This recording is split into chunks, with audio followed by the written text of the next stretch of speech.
എറണാകുളത്തെ ലോക്സഭാ തെരഞ്ഞെടുപ്പ് തോൽവിയിൽ സ്ഥാനാർത്ഥി കെ.ജെ. ഷൈനിനെതിരെ CPIM-ൽ പരാതി. വോട്ടെണ്ണലിന് 2 ദിവസം മുൻപ് എതിർ സ്ഥാനാർത്ഥിക്ക് വിജയാശംസ അറിയിച്ച് ശബ്ദ സന്ദേശം അയച്ചു. പ്രചാരണ സമയത്ത് കെ.ജെ. ഷൈൻ ധിക്കാരത്തോടെ പെരുമാറിയെന്നും സ്വന്തം നിലയ്ക്ക് സംഭാവന വാങ്ങിയെന്നും പരാതി. എസ് ശ്രീകാന്ത് കൊച്ചിയിൽ നിന്ന് കൂടുതൽ വിവരങ്ങളുമായി ചേരുന്നു. ശ്രീകാന്ത്, എന്താണ് ഈ സ്ഥാനാർത്ഥിയെപ്പറ്റി ഉയരുന്ന CPM-ന്റെ പരാതി?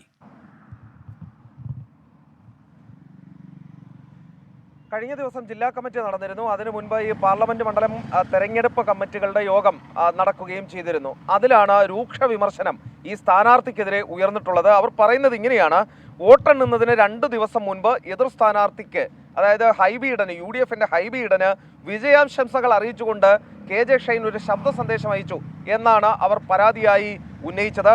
ഇടത് സ്ഥാനാർത്ഥി കെ.ജെ. ഷൈൻ മറ്റൊരു ഇത് ചെയ്തത് ധിക്കാരപൂർവ്വം പെരുമാറി ഈ പ്രവർത്തകരോട് എന്നുള്ള ആക്ഷേപം അവർ ഉന്നയിക്കുന്നു. കൃത്യസമയത്ത് പ്രചാരണ യോഗങ്ങളിൽ അവർ എത്താറില്ലായിരുന്നു, ഈ നിശ്ചയിക്കപ്പെടുന്ന സ്ഥലങ്ങളിലേക്ക് സമയത്ത് വരാറില്ലായിരുന്നു എന്നുള്ള കാര്യവും ഈ പരാതിയിൽ ചൂണ്ടിക്കാണിക്കുന്നുണ്ട്.